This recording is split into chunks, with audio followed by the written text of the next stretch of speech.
because one of the things we seem to be doing is going the opposite way. Not everywhere. People are doing the motion that I'm gesturing towards, but in general, what we're doing is emphasizing the differences up here, right? Yeah, this we can make it real simple. I discovered this when it's funny. I actually sent Greg an essay I wrote on a theory of justification, which was literally just like an itch, because when I was in law school, I went to Harvard Law School in the late 90s. What I noticed was people are really absurdly terrible at arguing with each other. Yes.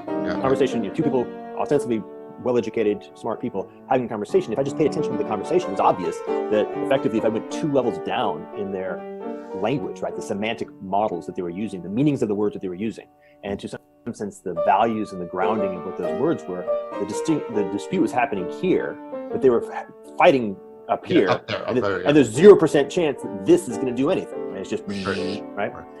So back to the point. Precisely that, right? A recognition that, almost as a simple heuristic practice, if we find ourselves in disagreement, the only valid move actually is to go down a level, go deeper, keep going until you find a point at which you can actually say, oh, got it. Oh, I see. Now I see what you're talking about. It didn't make sense before, because almost all disagreement happens at the level of there's 2 pieces to it. This seems interesting, actually. Okay. So one is what Benita Roach-Kirsch calls bad mappings, which is just to say a failure to recognize this stack, this hierarchy that you're from first person or lived all the way up to propositional. Right. Participatory to propositional, right? And recognize that my meaning of a given term is a bespoke connection between a repeatable semantic parsing.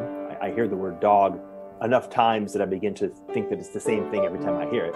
Right. And the actual mapping, the grounding of that in what can only be my personal first-person experience. Right? So I have a whole bunch of experiences. The word dog keeps being associated with some subset of those experiences. I keep cleaving away all the stuff that's not the same until eventually I come to something which seems to be the same each time. So, okay, that's dog.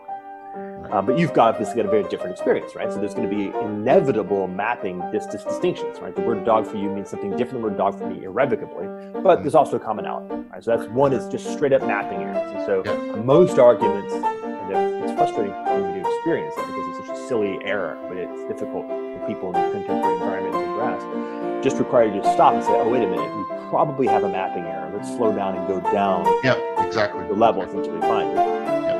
And the other, of course, is this thing that a gentleman named Joe Edelman first named for me quite well, which is we, humans, and maybe modern humans, but certainly modern humans, have a very bad time. How does this work?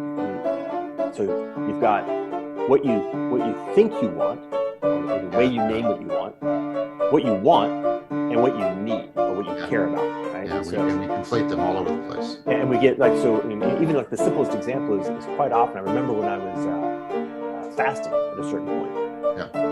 I actually, because it was such an extreme experience, I noticed like my mind would pop some notion of what would satisfy me, like a piece of chocolate or like a drink of orange juice into my head. But since neither of those is going to happen, or I was fasting, I would go, well, not that. And then I would realize, oh, actually, I'm tired, right? So the actual underlying need is I'm tired. But I don't know, maybe chocolate will work. I don't know. What about orange juice? Like, I don't fucking know how to do this. Living's tough, man.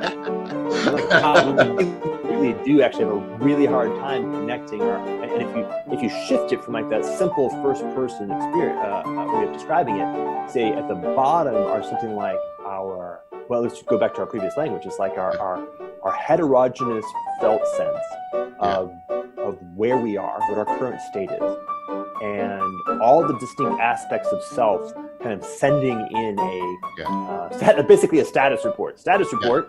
Things aren't going well, like at the level of valence, right? And then the translation from valence into adverb and from adverb into adjective is fraught with error, right? Where you sometimes suck at it, most of the time it's not particularly good at it. Transposition errors. Yeah, transposition errors. So if I've got a semantic mapping error here, where I think I'm saying one thing and you think you're hearing one thing, but we're actually just not even communicating. Once we get to the point where we're actually establishing a communications protocol that has mapping errors accounted for, so we're like, oh, okay, that's a mapping error. Let's figure that out. Then I've got the transposition error. Just say, okay, am I myself actually perceiving my own personal reality well, so that I'm actually expressing what's going on cleanly and clearly?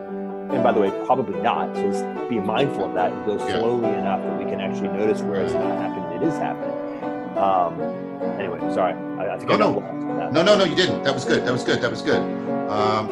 idea that dropping down the stack in order to overcome transposition errors is a particular kind of self-knowledge. It's right. It's I tend to call this Socratic self-knowledge, right? Because it's more like the operating system and the owner's manual of you, rather than your autobiography or all of the right that's going on up here, right? Yes. You're trying to drop down and make sure is everything. It's the kind, and I want to use this metaphor, but it sounds too simplistic and reductive. But you're trying to it's the kind of knowledge. Well, Plato made it very simple. Am I running smoothly? Right, radically, right, and Plato, of course, argued what Socrates had pointed us to is that we don't really know ourselves which is not a matter of theory, it's more a matter of virtue, right? If we are not actually running smoothly, right? If all of these things, right? If what Plato called inner justice, the inner justice of the psyche, right? Nice. If everything isn't doing what it's supposed to be doing, with an eye to not interfering with what everything else is supposed to be doing, but they're also cooperating and he uses an inner justice model, right? And he says and the basic argument is we're not capable of outer justice if we haven't realized inner justice, right? But what you've added is you've taken Socrates and you've sort of superimposed him onto Nietzsche, and the idea is this takes this really interesting, all the terms we have for this are so negative. It's I don't know. I don't want to say regression because that's the wrong term from Freud. But this dropping down, this returning to the source kind of thing, which I think is a very, very powerful idea. I like the way you put those two together. I thought that was really, really insightful. That there's a sense in which there's a kind of non-biographical, non-propositional knowing of yourself that is essential to your ability to connect to other people in the sense of having the resiliency and resources to drop down levels so that you can reconstruct common ground and then recover the upper levels from that drop down. I think you're nodding, so I think I got you. Yeah, exactly. And so to sort of to put it in different language, it's a little bit like well, we can just put over here the notion of just music. Music is simple, right? It's a nice basic case, right? So if I'm like you're playing a rhythm and I'm just listening to it, what I don't have an argument with the rhythm. It's just I listen to it, right? And then what happens is I try to orient myself towards something that seems to be able to jive with that rhythm. It's just that word, which of course is I'm going kind of down into that lowest level, right? It's definitely pre-propositional, right? It's just feeling something. I'm feeling the rhythm, and I'm feeling into something that connects with that in a way that something lands in more of a yesness, right? That's right.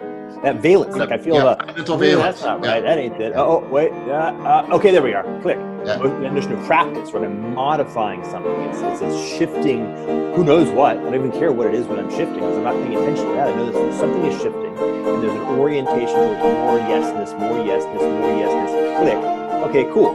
Now we're vibing together. Now there's something going on which has a felt sense of wholeness to it, right? Now we're actually in the groove, in the same groove. Now that we're in the same groove,